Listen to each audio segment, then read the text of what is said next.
Hi everyone, it's Az here from HeelvsBabyface with the first of what could be, if I get my ass into gear, 3 videos today. And guess what? All these videos have a theme. And the theme is ladies. For some reason, not planned, just coincidentally happens to serendipitously fall together. But the first whammons that we're going to deal with is the Doctor Who. Doctor Who returned on New Year's Day here in the UK with its first part of a 2-parter called Spyfall When It Crumbles. Oh, Apple Crumble. Never mind. Nothing to do with Apple Crumble. And the second part is tonight, hence why I'm doing the video today. And tonight, Sundays, will remain the regular slot for Doctor Who going forward because this is the start of the new series. This isn't just a special, it's the start of the new series, linking into the new series. So, and people who are kind of wondering why it's not on Christmas Day anymore, there's various reasons. The main reason, by the looks of it, seems to be they constantly have to do Christmas theme shows and they don't really work so well. And I think that's fair enough. So why not just do a special a few days later, removed from Christmas, so you don't have to have a Christmas theme and it can lead into the other series. Okay, fine. Nothing wrong with that at all.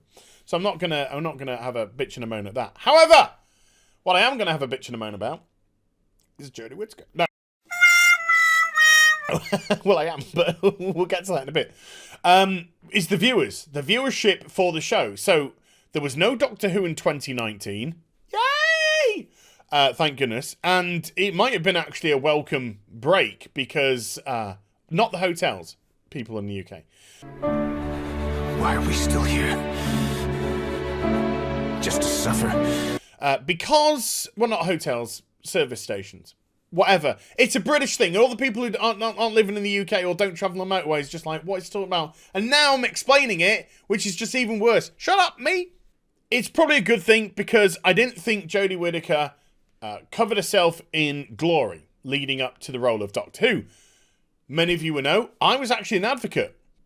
I thought it was a good idea to change the gender of the Doctor. Why? Because I'm a massive SJW. I'm so sorry to my world. I am so sorry to my world. This is not what we want. Hey!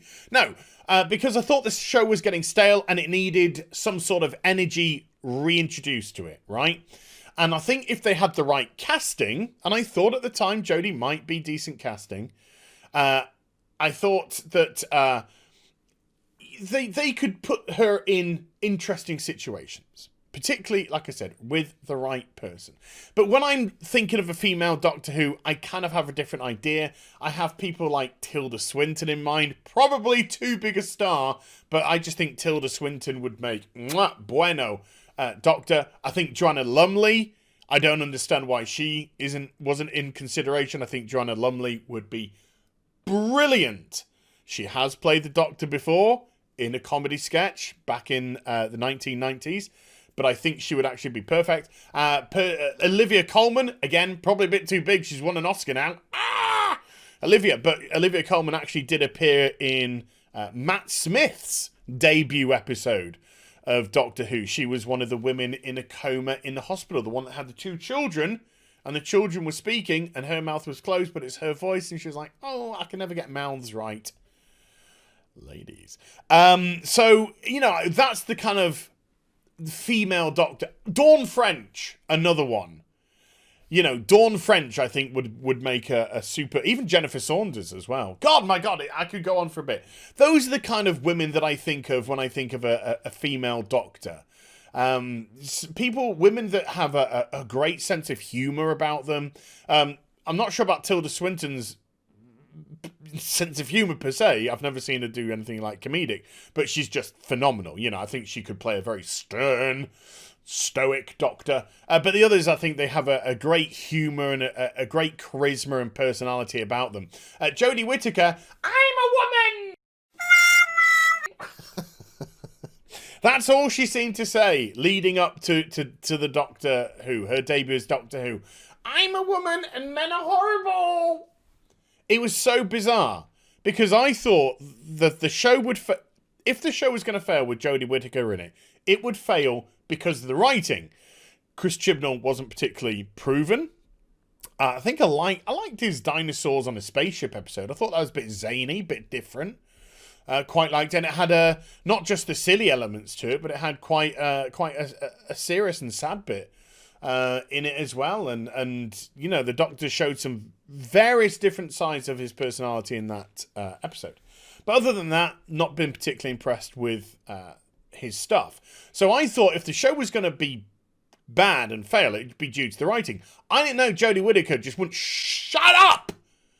Saying that Doctor Who was a show that glorified the male gaze. What, are you fucking kidding me? Have you seen Doctor Who, fans? Seriously, nerds call Doctor Who fans nerds.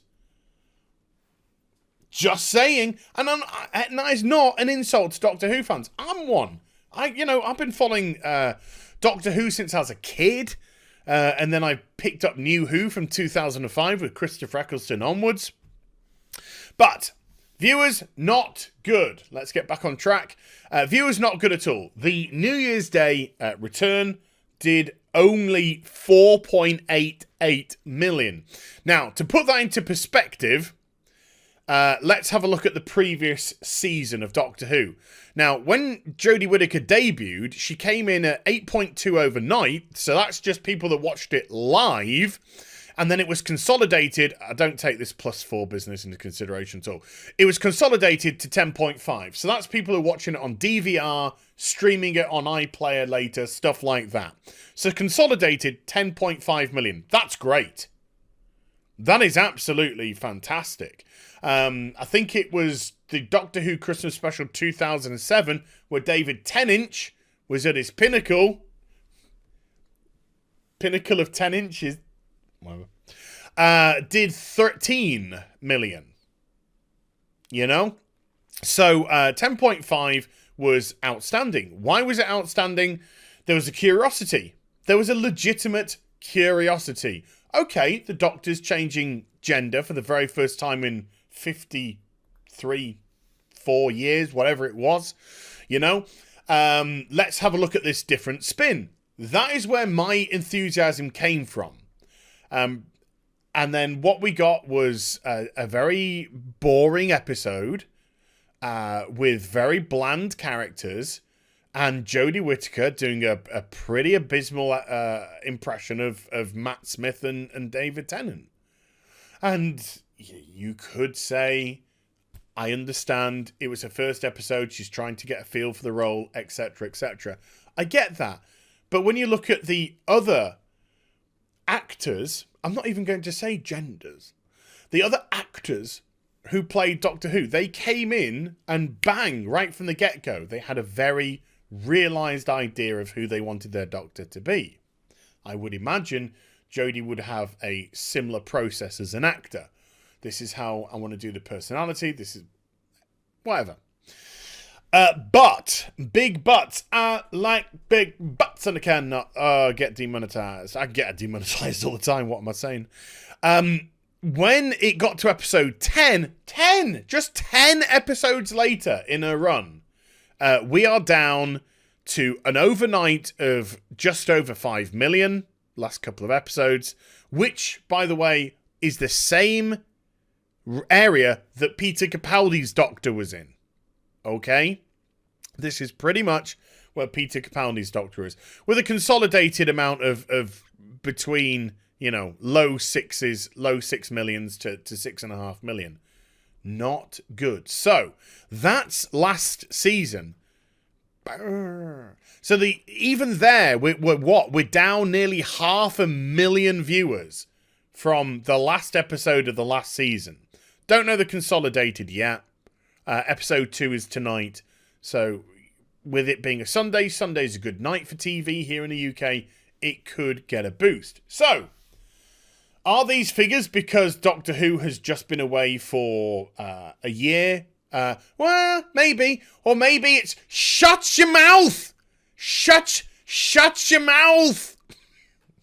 Maybe it's because Jodie can't stop playing victim and can't stop coming up with the same narrative over and over. Oh, first woman. I can pretty much guarantee 99+% of people don't give a shit. They just want good sci-fi.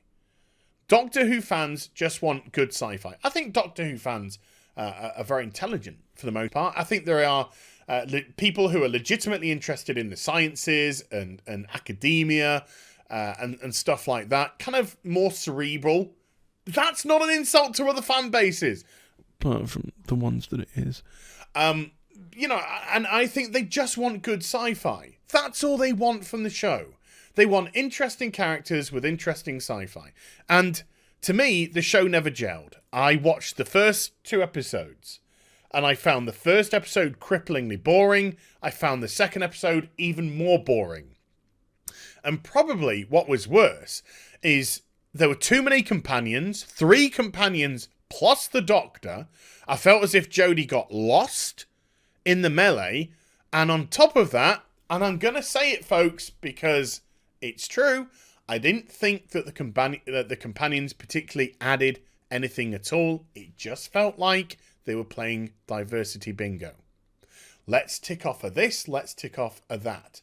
I don't see what they brought to the show. Bradley Walsh has some charisma and personality about him, but the guy is very charismatic in real life. When I say, I mean, don't know in real life, but he does more than just this on British TV. We've seen him in multiple different things. He's a very versatile actor. He does a quiz show as well. He's very funny, comes across as very charming, very personable. So you would expect that. The other 2, I don't know what they're meant to be bringing to the show. I really don't. I can't see anything. So I don't think the dynamic of 3 companions plus the Doctor particularly works. I think it's too clunky. I don't think it allows for the Doctor to build personable relationships particularly well, or relationships that feel more personable.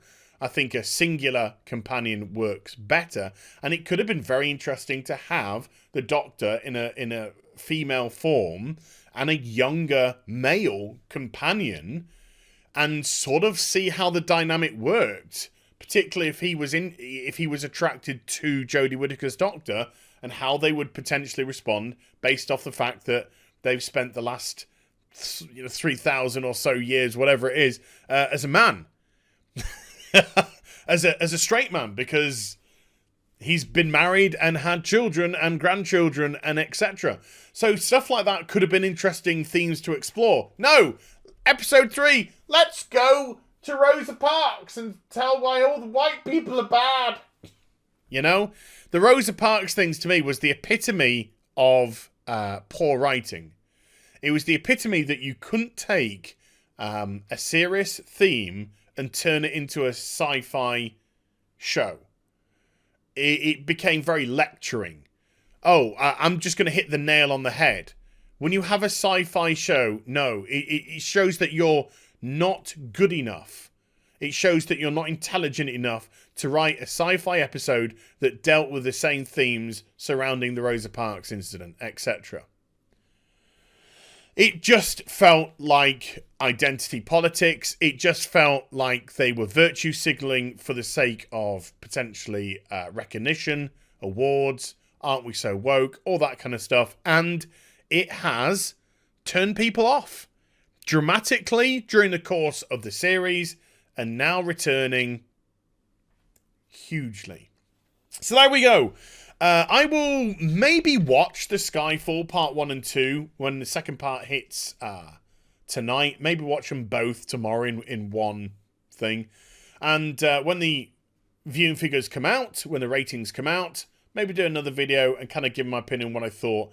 But I will tell you this before I go. There in the first series, they never had any of the major villains apart from the Daleks, which they are contractually obliged to bring back once a season if they're to continue to hold the rights to them. This season, they're bringing back old Doctor Who monsters because people want to see old Doctor Who monsters, because the theme of lecturing, you know, Devil of the Punjab, evil white man episode, evil white man episode, evil white man, evil white man, evil white man, maybe just wearing a bit thin with some of the audience who just want to be entertained for their bloody license fee that we spend a lot of money, which I'm no longer paying when it runs out at the end of March. I'm no longer going to pay my license fee. Why? Because I am no longer watching terrestrial television, and the BBC can't do jack shit about it. So I hope you enjoyed the vid. If you did, do give it a thumbs up and also subscribe to the channel. Follow me on social media and Twitch for live streaming. Links there in the description box down below, and I'll be back with some more stuff very soon. You take care. Bye for now.